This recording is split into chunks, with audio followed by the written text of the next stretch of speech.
सभी चीज़ अच्छा हो या नहीं हो, लेकिन हम सफ़र अच्छा हो, इसके लिए आपको विश्वासी ही चुनना पड़ता है। और वो विश्वास और जगह नहीं होता है, जो पुराने के साथ होता है। तो मैं अभी जो पहुंचा हूँ, ये बजाज का शोरूम है, और बजाज के शोरूम में पहुंचा हूँ, जहाँ पे दो कंपनी आज लॉन्च कर रही है अपने ब्रांड को। तो वो फर्क फर्क ब्रांड है, और वो भी बैटरी में लॉन्च कर रही है। पहले आपको पेट्रोल में आती थी, और आज बैटरी में लॉन्च कर रही है। तो आज उसका लॉन्चिंग में आपको पहुंचा हूँ, और मैं इस वीडियो में बता देता हूँ कि ये बजाज का चेतक बाइक है, जो इसमें दो मॉडल आपको लॉन्च किया हुआ है। तो इसका ट्रायल मैं अभी कर रहा हूँ, उनके ऑनर हैं ओम ऑटोमोबाइल का, उनके साथ में। तो आप जो देख रहे हैं मेरे वीडियो में, तो इस कंपनी के और के बनिस्पत में कैसे अच्छा रहेगा, जो सफ़र को हम सफ़र जो बोलते हैं, जो एक सुहाना सफ़र बने। तो इस सफ़र को इस सभी स्पेसिफिकेशन कंपनी के प्रतिनिधि बताएंगे। तो मेरे चैनल को सब्सक्राइब नहीं किया तो सब्सक्राइब करिएगा, वीडियो में बने रहिएगा, क्योंकि मैं आपको पहुंचा हूँ ओम ऑटोमोबाइल जनकपुर धाम में। कस्तो कसले चाहिँ चढ्नुहुन्छ त कसलाई चाहिँ सुटेबल हुन्छ त भन्दा है यसको बारेमा चाहिँ चेतकको ओभरअलमा तपाईहरुले जति पनि सुटरहरु मार्केटमा इभीमा देखिरहेको भएको छ त्योभन्दा चेतक यो कुराले चाहिँ भिन्न छ भन्दा यसको बिल्ड क्वालिटी सबभन्दा एकदम फर्स्टफुल भनेको बिल्ड क्वालिटी पुरा मेटल बडीमा बनेको छ स्कुटर प्लेटफर्म हो। त्यो मेटल बडी एउटा यसको छ एटेन्सनको पार्ट, अर्को यसको डिजाइन पार्ट। जति पनि हामीले देखेको कस्टमर सर्वे हेर्दा चाहिँ तपाईले नि हेर्नु भएको छ भने कि यो प्रपर इभी जस्तो छैन, नर्मल स्कुटर जस्तो त हुन्छ। यो पनि हाम्रो ई सेलिब्रेटको कन्फर्म भएको चाहिएको पछि हो। सो यसपछि यसको फिनिशिङको कुराहरु तपाईले टच एन्ड फिल अहिलेपछि हेर्न सक्नुहुन्छ। र यसको तपाईले यो भएन त इलेक्ट्रिक स्कुटर भनेको तपाईले सहरमा मात्रै होइन, यो हामीले बनाङ विस्तारसँग पनि टेस्ट गरेर ल्याइसकेको स्कुटर हो। सो कालो ओरालो जस्तो बाटो अफ रोड अन रोड जस्तोमा पनि यसले राम्ररी पर्फर्म गर्छ। सो यो चाहिँ चेतकको खासियत हो। इन्डियामा लन्च भएको बेला पेट्रोल सेगमेन्टमा यो स्कुटर आउँथ्यो, हजुर धेरैलाई जानकारी पनि हुन्छ होला। 1972 मा लन्च भएको प्रोडक्ट हो। सो 1981 मा यो एसिया अमेरिकाको मेजर युजहरुमा मार्केट लिडरको रूपमा भएर यो प्रोडक्ट बिक्री भएको थियो। र 1995 मा 10 मिलियन युनिट यो सोल्ड भएको थियो।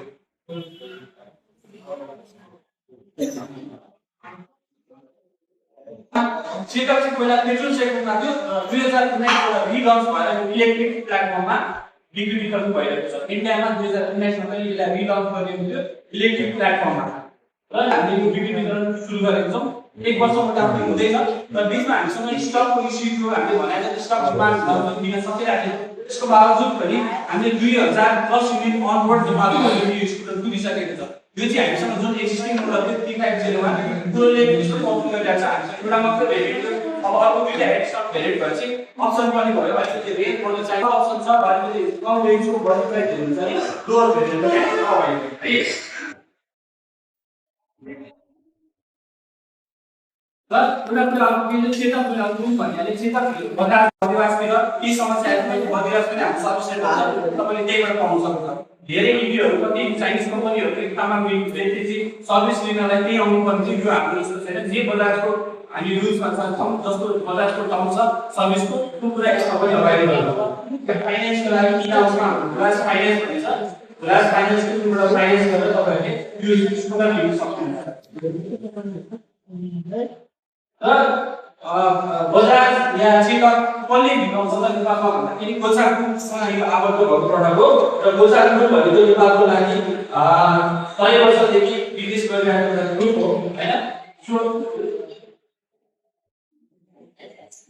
डिजाइनहरु पहिला अलि भने चेतक प्रोडक्टमा ड्युरेबिलिटी एन्ड परफर्मेन्स यसको सबैमा एक हिसाबको परफर्मेन्स बिल्ड क्वालिटीहरु सबैमा जोडै छ। यो एकदम स्ट्रङ बिल्ड क्वालिटीमा बनेको छ। अरु तपाईको डिजाइन पनि एउटा अरु भन्दा युनिक केसमा डिजाइन छ। सेभिङ विथ स्टाइल 350 को कम्पेरिजनमा तपाईको सेभिङ विथ स्टाइल हुन्छ। यसमा फीचर यसको भन्दा अलिकति कम छ, बट तपाईलाई कुदाउनको लागि रेन्जमा केही कमी छैन। तपाईको तलै छ अलिकति फाइनान्सियली अलिकति लोड गरेको छ, तपाईलाई कस्ट सेभिङको प्रोडक्ट छ यो है। र अर्को भन्ने बजाज लाइट भनेको बजाजले रेगुलर हामीले सर्भिस हुन्छ, त्यसले गर्दा पनि एउटा राम्रो यसको लागि डिसिजन मेकिङ फ्याक्टर हुन सक्छ। अनि यसको मेन हाइलाइट फिचरहरुको बारेमा के भन्नु छ, यसले 1 चार्जमा 151 किलोमिटरको रेन्ज दिन्छ। आइडीसी रेन्ज हो। अनि फुल रेन्ज चाहिँ यसको 1 चार्जमा 120 देखि 25 किलोमिटरसम्म पुग्छ। र यसमा एलईडी डिस्प्ले छ, एलईडी डिस्प्ले युनिट भएको छ।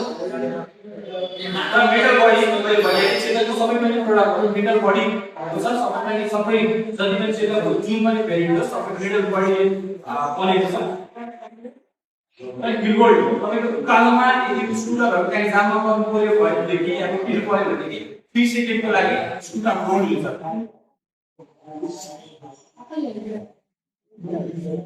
र यसको फुल स्पेस तपाईले यसको डिग्गी फुल स्पेस 35 मिटरको फुल स्पेस छ तपाईले एउटा प्रपर ठुलो बिग फुल हेलमेट राखेर या अरु सामानहरु राखेर यसलाई डेली प्र्याक्टिकल सामान युज गर्न सकिन्छ एक ग्रोसरीहरु सपिङ होस् या केही सामान राखेर हिँड्नलाई पनि यसले मद्दत गर्छ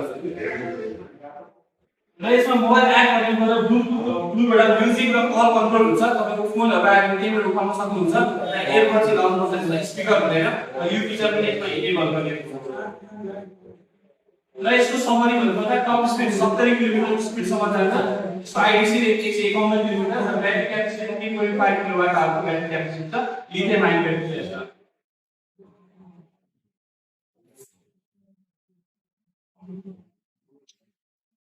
चारवटा कलर अगाडि हुन्छ है ब्लू ब्ल्याक व्हाइट र ग्रे गरी चारवटा कलरमा अगाडि हुन्छ र यसको सुरुवाती मूल्य चाहिँ हामीले 3,39,900 राखेको छौं र यसमा वारेन्टी पनि 5 वर्ष 50,000 सम्मको सोल्युसन दिनु भएको छ सो प्रोडक्टको बारेमा धेरै डिटेल हामी सेल दिनु भएको छ फेरि सेल गर्नु होला पहिलालाई समराइज प्रोडक्ट हो सो यो प्रोडक्टको बारेमा चाहिँ हामी अब समरी भने अनबिल गर्ने कोसिस गर्छौं सो यसको लागि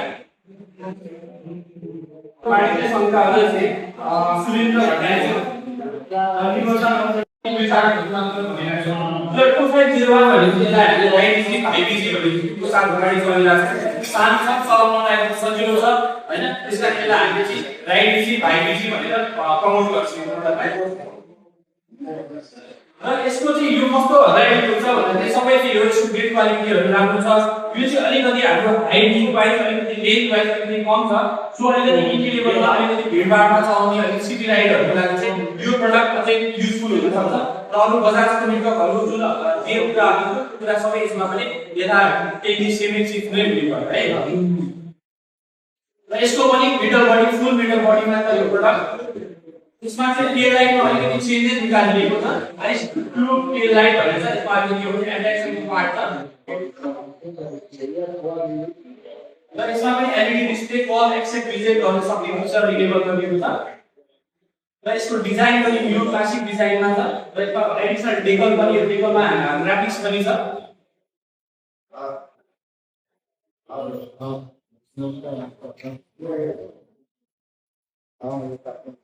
यसको बुट स्पेस 25 किलो स्पेस त अघिकोमा 35 थियो यसकोमा 25 छ सानो भएर पनि यसले राम्रै लेभलको बुट स्पेस अवेलेबल गरिएको छ र यसको अगाडि पार्टमा चाहिँ एडिसनल डिस्प्ले पनि प्रोभिजन गरेको छ त्यसले गर्दा राइट साइड भिडियो राख्नु हुन्छ र चार्जिङ टाइम पनि तपाईले 0 to 80% चार्ज गर्दा तपाईँ 2 घण्टा 25 मिनेट टाइम लाग्छ है र यसको चाहिँ top speed 30 kilometre IDC rate 60 kilometre battery 2.5 kilowatt hour भएको छ यसले तपाईलाई प्र्याक्टिकली 80 to 90 किलोमिटर सम्म चार्जमा तपाईले यसबाट चलाउन देखाउन सक्नुहुन्छ र यसमा चाहिँ 6 वटा डिफ्रेन्ट कलर अप्सनमा छ अघिकोमा 4 वटा थियो यसमा डिफ्रेन्ट 6 वटा कलर अप्सन अवेलेबल छ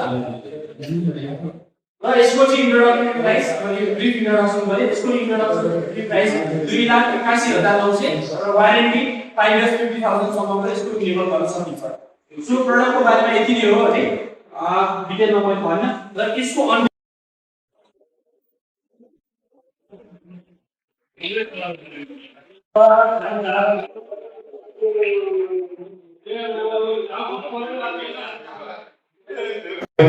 नयाँ इलेक्ट्रिक स्कुटर लन्च गरेको छ त्यो यहाँबाट हामीले यसका विशेषता यसका मूल्य सबै तपाईँहरूलाई देखाइसकेका छौँ र यहाँको दिनुभएको छ र यहाँको जहिले पनि तपाईँहरूले पाइलामा साथ सहयोग दिनुभएको छ सम्पूर्ण साथ सहयोगको लागि यहाँहरूलाई म धन्यवाद दिन चाहन्छु यहाँ तपाईँको कार्यक्रम वरिष्ठ वक्ताको धेरैजनाबाट समय सानो भएकोले हामीले सबैजनालाई समेट्न सकेनौँ यहाँको वक्ताहरू एकदम प्रख्यात वक्ताहरू हुनुहुन्छ मलाई बोल्न पनि अप्ठ्यारो भएको छ तपाईँहरूमा तर पनि समय नदिनु सकेकोमा यहाँसम्म म क्षमा माग्छु र यहाँको एउटा सानो एउटा बजार क्षेत्रको तर्फबाट उपहार स्वरूप एउटा टी सर्ट पनि छ, यहाँ स्वीकार गरेर यहाँबाट